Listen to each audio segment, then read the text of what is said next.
Cześć! W tym filmie pokażę Ci, jak zmienić tapetę na Twoim Macu.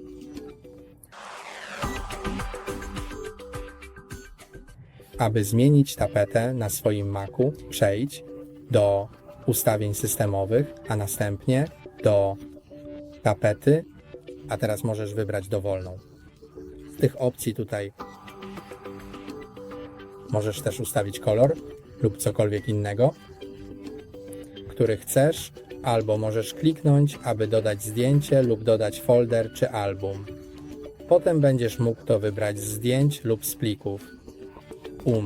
Ja ustawię tę tapetę i widzisz, że teraz jest ustawiona. To wszystko na dzisiaj. Nie zapomnij polubić i subskrybować. Do zobaczenia następnym razem.